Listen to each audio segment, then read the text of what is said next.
No pasó mucho tiempo antes de que los comerciantes, los matemáticos, enfrentaran un problema un poquito más complejo que el anterior. Ahora, en lugar de saber qué contenido había en una ánfora, lo que necesitaban saber era de qué tamaño trazar cuadrados en el suelo. La razón es sencilla. Los gobernantes en el Neolítico sabían que de la cantidad de tierra que tuvieran dependía su riqueza. Más tierra, más producción de grano, mejor alimentación, más población y formamos un círculo virtuoso. Así que la manera más cómoda de obtener más tierra era peleándola con los vecinos y ganándosela. Por cierto, esto dio pie a una palabra en latín que todavía utilizamos muy a menudo, que es la palabra provincia. Provincia se puede dividir en dos partes, pro y vinci, es decir, obtenida por victoria militar o por conquista. Así que las provincias romanas eran aquellas zonas que los romanos obtenían ganándoselas a sus vecinos.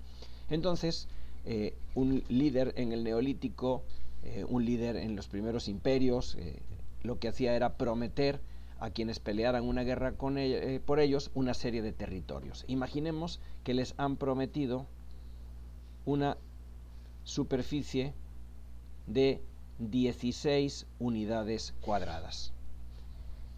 Una vez ganada la guerra, era necesario dividir el territorio del enemigo conquistado por victoria, es decir, el territorio de la provincia, en unidades que tuvieran exactamente esta superficie y repartirlas entre los legionarios que habían peleado esa guerra. Era, por lo tanto, necesario saber cuánto iba a tener una longitud tal que cuando pudiéramos trazar un cuadro con ella de L por L equivaliera a 16 unidades. Nuevamente, resolviendo el problema mediante cuentas, bastaría con depositar cuentas o piedras en distancias iguales, y para este caso en particular nos daríamos cuenta que si para colocar 16 cuentas o piedras necesitábamos que el lado midiera 4. Lo podemos expresar diciendo que el lado multiplicado por el lado nos va a dar 16 unidades. Como esto forma un cuadrado y además es lo mismo, podemos representarlo como L cuadrado igual a 16. Así que aquí nace una operación matemática que actualmente llamamos la raíz cuadrada. Cuando nosotros aplicamos la raíz cuadrada, lo que decimos es que necesitamos encontrar un lado, multiplicarlo por sí mismo para formar un cuadrado, produzca estas unidades de superficie que tenemos aquí. Dado que en este caso lo que queremos obtener es el lado y lo estamos elevando al cuadrado y aquí queremos obtener el lado original, decimos que se cancelan entre sí. Esto no es verdad, es una simple abreviatura. Y entonces decimos que el lado va a ser igual que la raíz cuadrada de 16 unidades. Así que mediante algún método necesitamos encontrar cuál es ese número que multiplicado por sí mismo nos dé 16. Sabemos que en este caso ese lado es 4. Las personas que desarrollaban este trabajo desde la antigüedad se conocían con el nombre de geómetras, una palabra de origen griego, aunque la mayoría de las personas piensan que el latín era la lengua que más se hablaba en el Imperio Romano, en realidad era el griego que se consideraba la lengua culta. Prácticamente todos los patricios romanos hablaban en griego, y esta palabra en griego, geos, quiere decir tierra y metros quiere decir medir. Así que un geómetra es una persona encargada de medir la tierra, generalmente en este tipo de condiciones agrarias. También a veces a esta persona se le da el nombre de agrimensor, un sinónimo. Agros vuelve a ser tierra y mensor es quien mide, medidor. Entonces la persona que mide la tierra.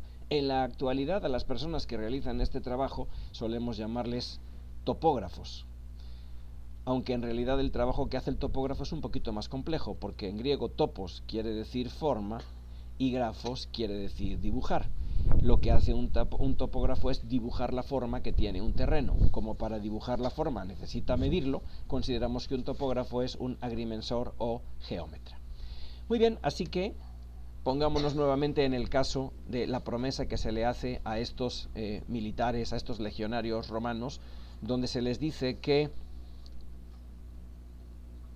por ejemplo, 2 veces el cuadrado de tierra que se les va a dar más 4 unidades equivaldrá a 36 cuentas o 36 piedras.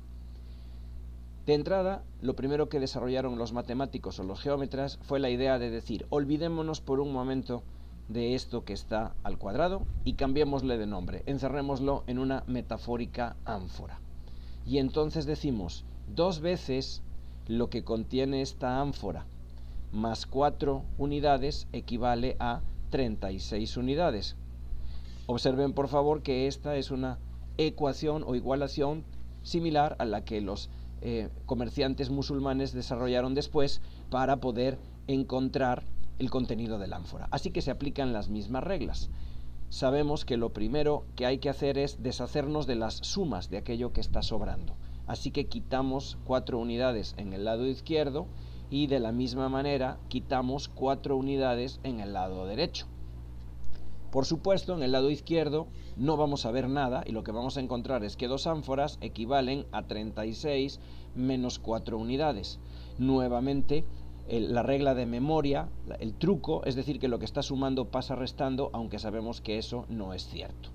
Ahora podemos simplificar esto y decir que 2 ánforas equivalen a 36 menos 4 a 32 unidades. Ahora queremos dejar solas las ánforas, una sola ánfora de este lado, lo que llamamos despejar la incógnita. Así que necesitamos tomar estas 2 ánforas y dividirlas en 2 bloques, por ejemplo colocándolas en 2 balanzas distintas, y esto tendrá que equivaler a las 32 cuentas que tenemos en el lado contrario, también divididas en 2 bloques. En el siguiente paso, en el lado izquierdo de la ecuación de la balanza, observamos una sola ánfora, y esto equivale a 32 entre 2 cuentas en el lado contrario. Nuevamente el truco de memoria es decir que lo que está multiplicado no exista. Y ahora sí, podemos decir que estas ánforas, que esta ánfora, porque es una sola, equivale a 32 entre 2 a 16 unidades. En este punto, el agrimensor se regresa y se acuerda y dice, ah sí, pero esa ánfora lo que contiene es el número de cuentas que forman un cuadrado, aquí el 2 está sobrando, el número de cuentas que forman un cuadrado. Y ese cuadrado es equivalente a 16 cuentas en el lado contrario. Por lo tanto, si yo obtengo el número que tiene el tamaño de un lado tal que forme un cuadrado de 16 piezas, entonces he resuelto el tamaño del lado. Lo que nos han enseñado memorísticamente es que el cuadrado y la raíz se cancelan y que lo que nos queda es que L equivale al cuadrado, a la raíz cuadrada, de 16.